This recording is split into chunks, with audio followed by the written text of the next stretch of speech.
So this is St John the Baptist Church. The door's open there. Oopsie. Now, do we go in first or go around the outside? Yeah, okay. Go around the outside.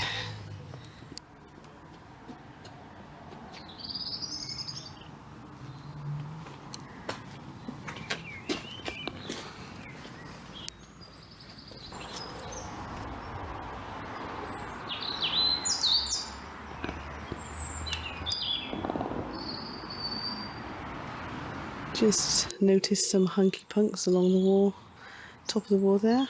My assistant is taking some photos. Don't know how we missed these hunky punks. There's one there, and there's one there at least.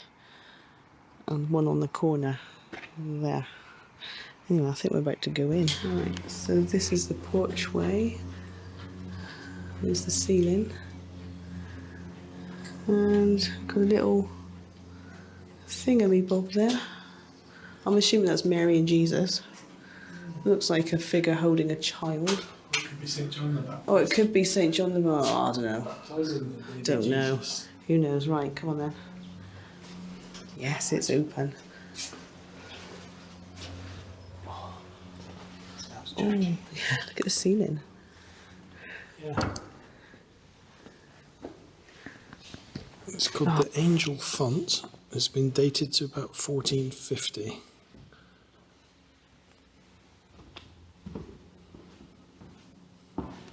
Though the wooden oak cover was made in 1973. This plaque is to remember the Hochschild air disaster. And the plane was carrying many members of the Axebridge Ladies Guild and their friends and family. By the early 1600s, decorative plaster ceilings in private houses were becoming very popular, but uncommon in churches. This one at Axebridge was believed to be installed in 1636.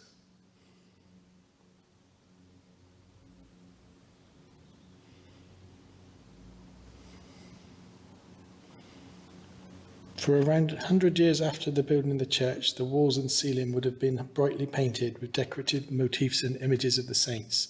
The faded red and gold stars of the 15th century ceiling on the north aisle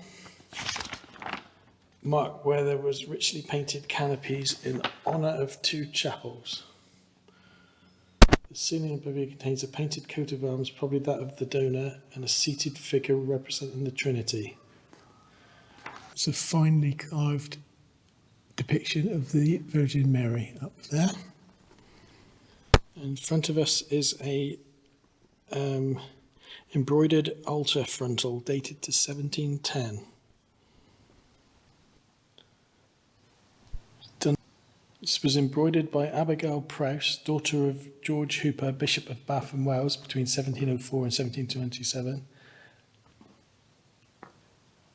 And widow of John Prowse, who died of smallpox in 1710. It took her 10 years to complete this. This is a medieval brass monument, which is the oldest monument in the church. It's dedicated to Roger and Joan Harper, who died exactly 1 month apart in 1493. The couple are shown kneeling and richly dressed. Roger's gown is fur-lined. In this area is all the Prowse family memorials. They once owned Compton House, which is at the west end of the village, except that one there, which is for Mary Traffan, who was their nanny. Not that one. Yeah. Quite impressive. The church was restored in 1887 to 1888 by J.D. Sedding, the top arts and craft architect of the time.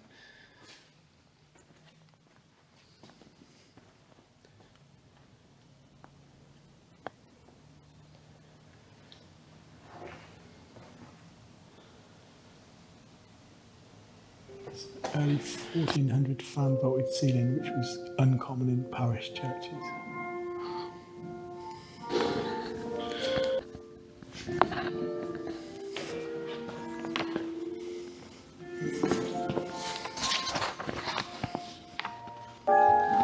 It's a memorial to Anne Prowse, who died in 1668 at the age of just 23.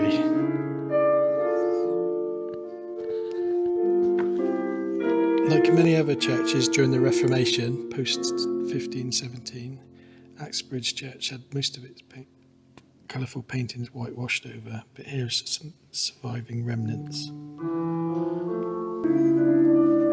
This is the charity box. In 1690, William Spearing left money in his will to leave bread for the poor.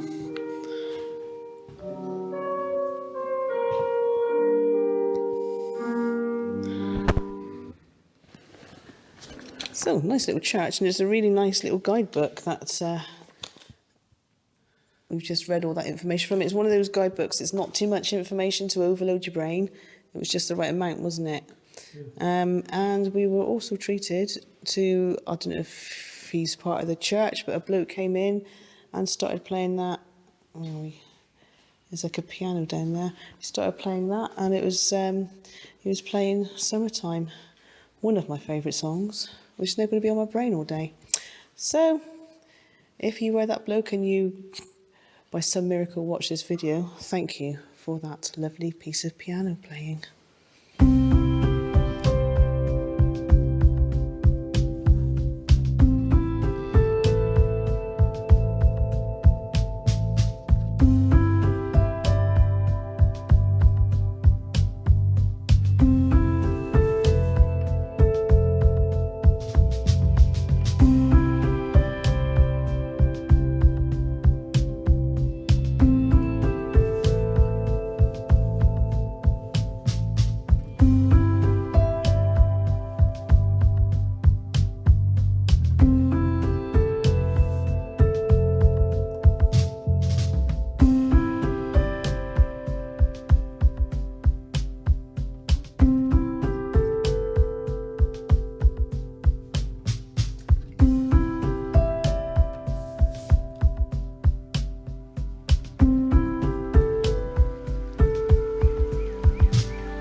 Okay, we've come out of the church. Really worth a visit, that church.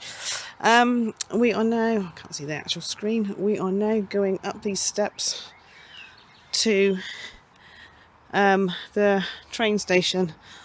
No, not really sure why, but there you go. That's what happens when you're married to a train spotter. Sad times. Okay, that was hard work. Quite steep. So there's the church, and here is the station. That sounds like that poem-y thing that you say as a kid. So obviously the railway line is not here anymore.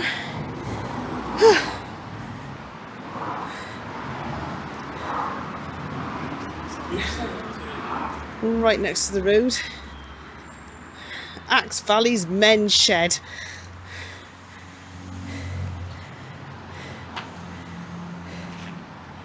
There we go. Next to a play area type thing. Sea Cadets.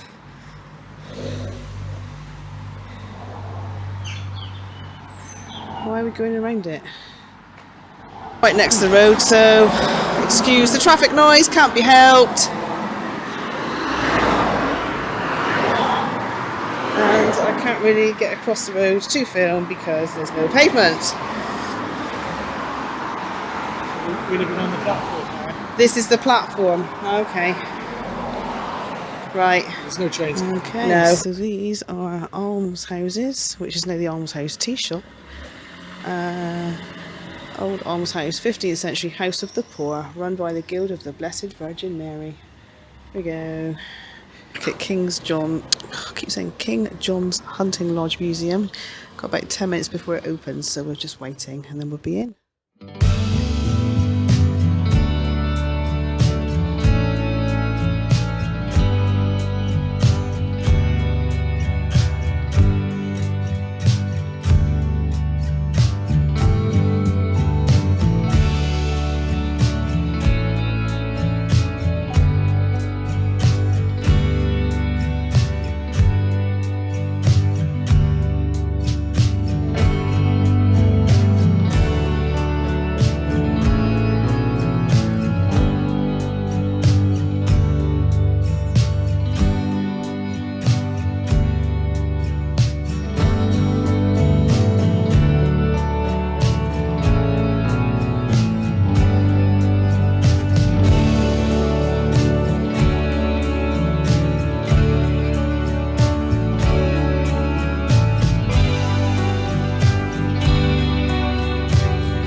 this phrase to pay on the nail. This is the nail. And this is there. So you can sort your money out quickly. Right, I see. Like got all your coppers and whatever there, but it doesn't come off the end. Yeah, ideal. And there's, I reckon this one and the one in Barnstable are probably one of the oldest ones because they got some in, I've forgotten where he said now. Bristol, Liverpool, Oh, and Limerick in Ireland. yeah. And some of them are like made of different Obviously, things. This one was probably all stone, and then they chopped the top off and put a bit Yeah. on it. Okay. Anniversary of our first royal charter. It's that's quite something. We've got about 8 royal charters. Plus, would you believe, deeds of properties from the 14th century, which is pretty good going, 1300s. Yeah. So it is, but in the 16th century, they went to a particular Just flashing a bit in it. There's the stops and there's the, was it the pillory? Oh, I see the little holes at the top. Yeah, they would have had, yeah, I think they stood on that. Pillory? Yeah, that's not there anymore. So they actually applied for this accompanied by a local district. And of course, what they said was the king went Shiny. He came back to and, Okay, 1924 is what is known now as King John's Hunting Lodge, which was never owned by King John, and it was never a hunting lodge. 250 years after he died. I don't know if you heard that. It was built 250 years after King John died. but the reason it was actually Oh, where's that? Don't know. And that's it as a cafe. What cars in that one? That went on until about 1780, and it was the King's Head pub. Pub sign. We've got the original upstairs. If I can get back far enough, it's a fire engine pump thingamajig. Don't touch it. Don't touch it. 1720s. Ah, And so on. Later on, get far enough back. Do it from outside. There we go. Do a bit of dressing up if you want to. Are you sure? I keep that. Really sure? Dress up as a workhouse child. Yes. and although that's now a charity, the council don't have money anymore or anything like that. It is a charity.